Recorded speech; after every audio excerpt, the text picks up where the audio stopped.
Сәлем жас түлек. Бүгінгі видеода ұлттық бірыңғай тестіне ағылшын тілі бойынша дайындықты қалай дұрыс жоспарлау қажеттігін қарастыратын боламыз.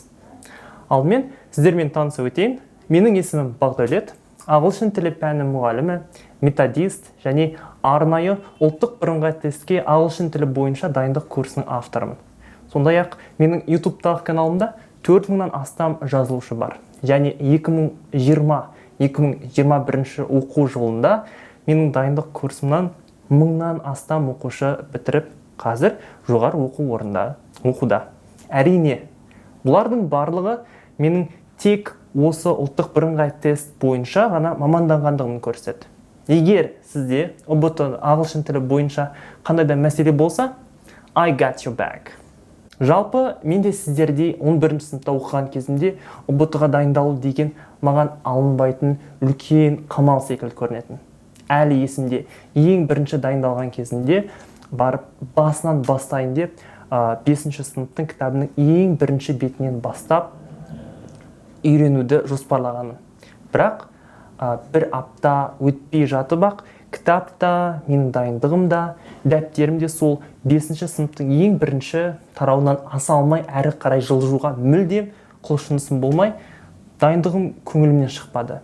Егеру керек материалдардың көптігі соншама, неден бастау керектігін білмей, ақырында сол көп материалдардың бірінде оқымай уақытын бос өткізіп қойып отыра берген болатын. Ал мұның бәрінің басты себебі неде деп ойлап көрдіңіз бе? Әрине, ол кезде мұның шешімін мен білмегенмін, ал бірақ қазір мұғалім болған соң, оның нақты шешімін өте жақсы білемін. Ол нақты дайындық жоспарының жоқтығы. Және тек керекті материалдарды дұрыс таңдай білмеуінің себебі болған шығар. Әлбетте, мен оқушы болғандықтан қайсысы керек емес, пайдасыз екендігін ажырата алмадым. Сондықтан шамадан тыс көп ақпаратты барынша қолымнан келгенше жаттап алуға болады, жазып алуға тырыстым. Бірақ өздеріңіз білетіндей, бұлай артық күш жұмсау соңында барлық күшіңізді таусуға алып келеді. Тіпті өткен жылы қыркүйектен бастап наурыз айына дейін ағылшын тілін таңдап келген оқушылардан не өттіңіздер, нені игере алдыңыздар десем, тек тест шешкеміз болмаса және сол қате тесттің жауабын жатқа білгеніміз болмаса, басқа прогресс болмады дегенде мен де таң қалдым. Қыркүйек, қазан, қараша, желтоқсан, қаңтар, ақпан, наурыз, почти 7 ай бойы дайындықтың 25-ке әзер жетіп жатырған еді. Ал сол 7 ай емес, ең болмағанда 2 ай нақты тақырыптарға арнап, жаттығулармен бекітіп отырса, ешбір қиындықсыз 30 балдан асырып отырар еді. Шыны керек. Демек, сіздің төмен бал жинауыңыздың басты себебі дұрыс емес дайындық деген сөз. Сондықтан, өткен жылы оқушылардың қателігін қайталамас үшін, кеш болмай тұрғанда дайындығыңызды алдын ала жоспарлап, тақырыптарға бөліп, сол бөлінген тақырыптарды бірінен соң бірін меңгеріп, артынша тапсырмаларымен бірге бекітіп отыруыңыз қажет. Сондай-ақ тестте келетін тақырыптарға байланысты ең керекті деген материалдарды ғана қолданыңыз. Себебі интернетте ағылшын тіліне дайындалуға болатын, 1000 емес, тіпті миллионнан астам кітаптар мен видеолар бар. Бірақ олардың барлығы бірдей пайдалы емес. Әрі олардың барлығын бірнеше айдың ішінде игеріп шығу мүмкін емес. Әсіресе дәл қазір сіздер тек ағылшын тілі ғана емес, басқа да пәндеріңізден де дайындалуға уақыт бөлулеріңіз қажет қой. Ал енді мен сізге қалай көмектесе аламын? Осы айтылған мәселелерді менің көмегім арқылы сіз қалай шеше аласыз? Білуге дайынсыз ба? Ал ендеше тыңдаңыз. Ұлттық бірыңғай тестке дайындалу ол сізден жүйелі дайындықты қажет етеді. Ал мен дәл осы ұлттық бірыңғай тесттің форматын мұқият тексеріп, нақты дайындалу қажет деген тақырыптарды рет-ретмен әрбір оқушы ешбір қиындықсыз игеріп кете алатындай етіп дайындап қойдым. Мысалы, сіз Бірінші сабақтан бірден conditional sentences, яғни шартты сөйлемдерді үйреніп кете алмайсыз. Себебі шартты сөйлемнің өзінде өткен шақ, осы шақ, келер шақ, барлығы алмасып келеді. Және оларды шатастырып алу өте оңай.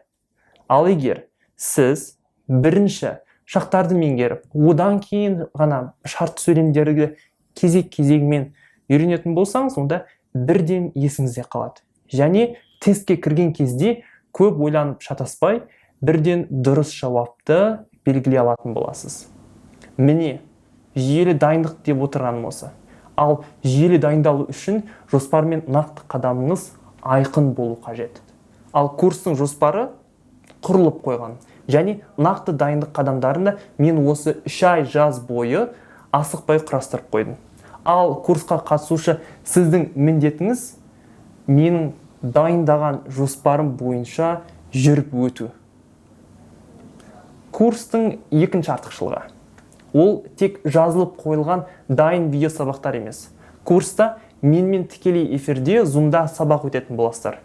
Барлық грамматикалық сабақтарды мен өзім түсіндіремін. Неліктен тікелей эфир дейсіз бе? Себебі тікелей эфирде отырған сіз сабақты соңына дейін көріп қана қоймай, түсінбеген жерлеріңізді бірден сабақтың үстінде сұрап алып, игеріп кете аласыз. Сабақта түсінбедім деген нәрсе болмайды. Үшінші артықшылығы ол әрине Progress.me платформасы. Бұл платформа Ресейдегі нөмірі бірінші ең үздік ағылшын тілін үйренуге арналған платформа. Және ол басқалар секілді тегін емес, платный тұрады. Себебі ішінде ағылшын тілін үйренуге арналған неше түрлі тапсырмаларды құрастыруға болады. Тіпті нағыз ұбт тестіндегідей уақытпен отырып тест шеше аласыздар. Егер курсқа қатысатын болсаңыздар әлбетте. Бұл керемет платформаға сізде жеке өзіңізге доступ болады. Мысалы, мен айтқан платформада уақытпен нағыз ұбт тестіндегідей тест тапсырып жатырсыз.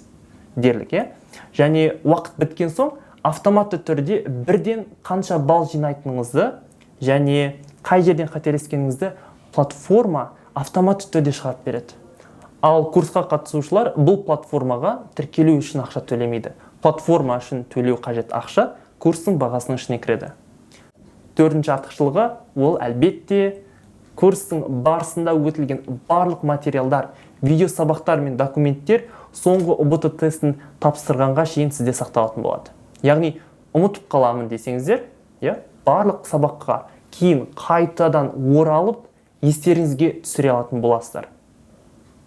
Және бесінші артықшылығы ол әлбетте осы жылғы нағыз тестте келген слеп сұрақтарының, яғни 2000 теңгеге сатылған премиум видео сабақтарды бонус ретінде тегін алатын боласыздар.